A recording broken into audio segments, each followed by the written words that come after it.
things like the CLA vocals, aren't used by professionals, but you're obviously super professional, and you're using CLA vocals. So this is a plugin for everybody. Yes. Yeah, and like I said, what I love about plugins like CLAs, I also feel the same way about Andrew Shep's plugin.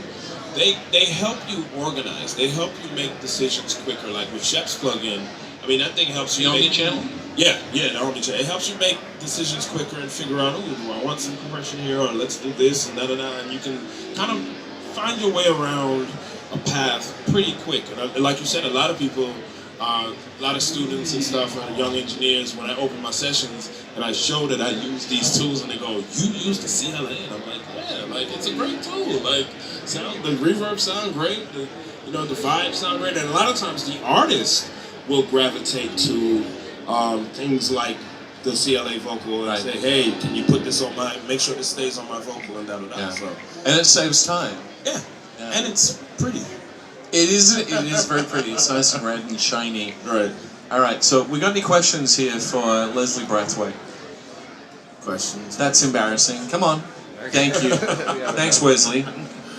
So yeah, I know you said you mess with a lot of 2-tracks. So like I mess with a lot of 2-tracks too. So like cause like say they get a beat off of YouTube. Like is it anything particular that you're doing to kind of try to polish it up and make it sound like it's like it's all the stems or something like that? Or? Yeah, I'm just trying to, with 2 tracks, I'm just trying to,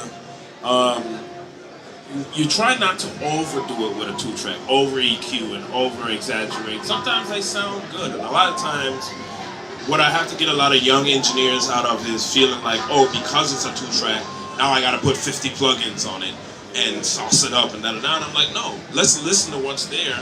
It might actually sound fine. And it might just need a little boosting on the low end, might just need a little compression, a little something. And so, for instance, a plugin like the Omni-Channel on a 2-track will be amazing, because then you can kind of just make subtle decisions. You can say, do I want a little compression here? Do I want a little low end here?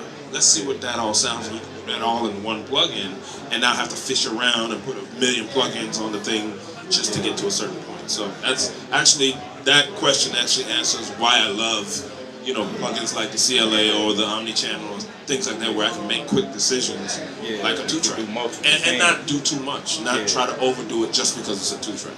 Yeah. And you're obviously, I mean, in your organization, you use a lot of auxiliaries as well, which actually help the process in your computer as well as save you time. Sure. What else other than the vocals do you use that kind of workflow on that's going to help people?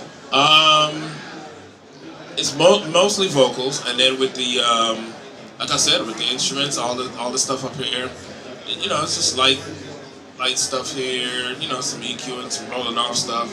Not a whole lot going on, as you can see. And Less we can is listen more. to this. Not a whole lot of plugins.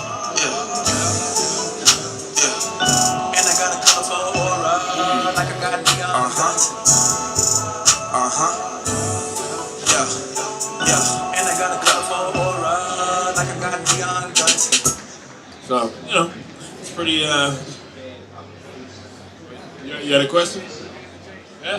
He's being nosy. All right. So how do you deal with, because one of the things I love about the way you mix is you have all of these different bass elements, but nothing sounds compressed.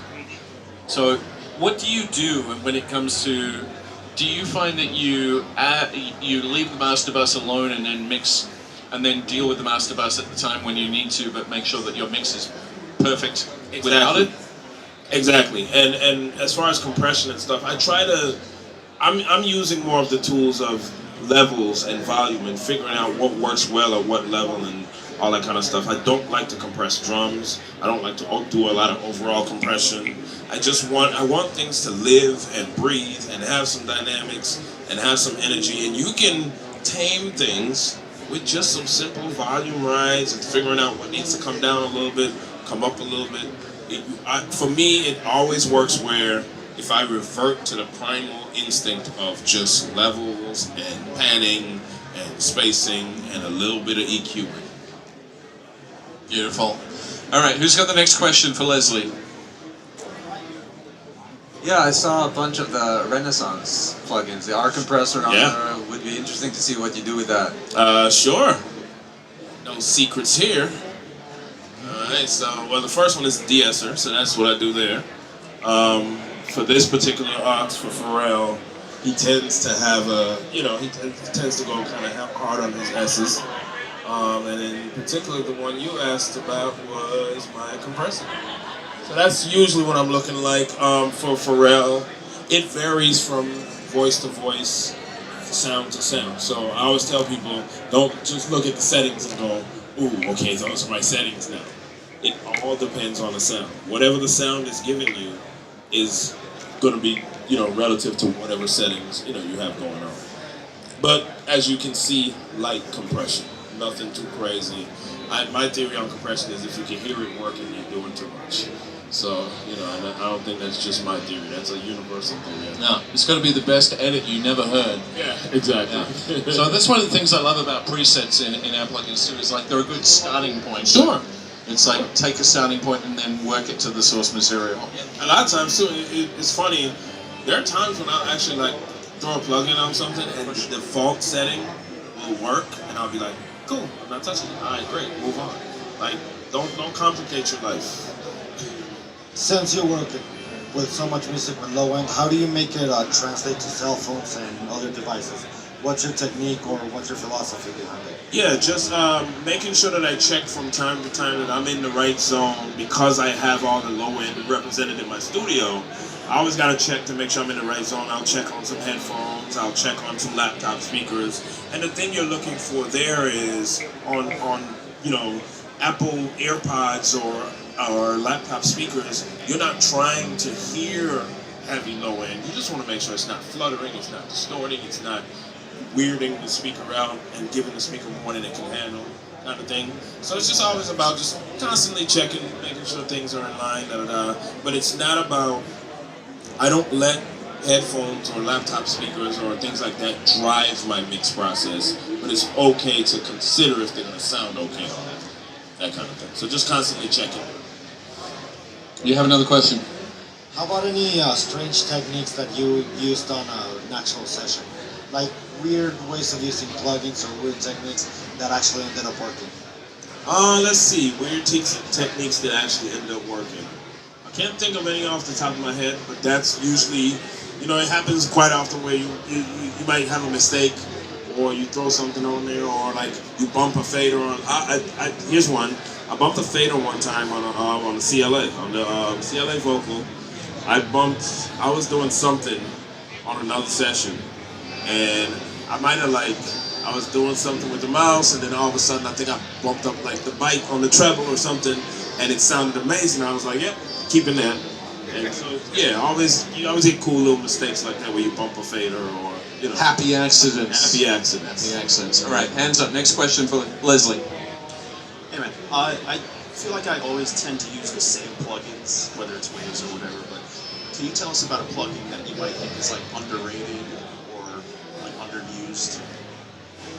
That one, actually. And we just talked about it, but I'm being serious, where a lot of people, a lot of younger engineers or, students or whatnot, they'll see me use plugins like the CLA and go, oh, you guys use that too? And I'm like, yes, like it's actually a really good plugin. It sounds really good. A lot of the bundles, what I've noticed about the bundles, like the CLA or Manny's couple toys or Andrew Sheps's toys and what I love about a lot of the bundles, and I keep saying it, is there's a lot of like multi-function things in one unit, and you get to play with a couple things, like you get to play with compression and a little EQ, all in the same plugin. And you can make some solid decisions without having to jump through a whole bunch of plugins. So that's why I love a lot of the like bundled type plugins. And they're all my friends, so that helps too. It does help. It does help. Next question for Leslie. Put your hand up. Right behind you. When you use, for example, when you use that, do you hit it with a little bit of level and use other plugins as well? Sure. Or before or after? It just depends. It depends on what the sound calls for. A lot of times you will find the CLA in my chains relatively far down in the chain. There will be like some de-essing, some stuff, like you see stuff going on here first. that will probably be later in the chain. And then there's no science or hard rule to anything. Something whatever works for you. If using that first helps you and then feed other plugins, that's fine. You know, there's no one way to do. You know, there's a million different ways to make things work and to make the music sound good. What do you use on your mix bus? Nada. Nada. So this is my mix bus here. The only thing I'll throw on there from time to time is some sort of... I love the name of it, dude. Yep. Yep, yeah. that's an inside joke from the TLC days. But I will throw something fancy like a Greg Wells or somebody on there. Another friend of mine with a cool plugin. Just to kind of give it exactly what it says, a little intensity, a little something, but for the most part, and that's really just for the client. That's for me to send to the client, for them to be a little wild and a little, what's up, sir? A little wild and stuff. But in the same rate, when I'm sending this to mastering, nothing on the mastering. Have you been using Torque or Snack Attack?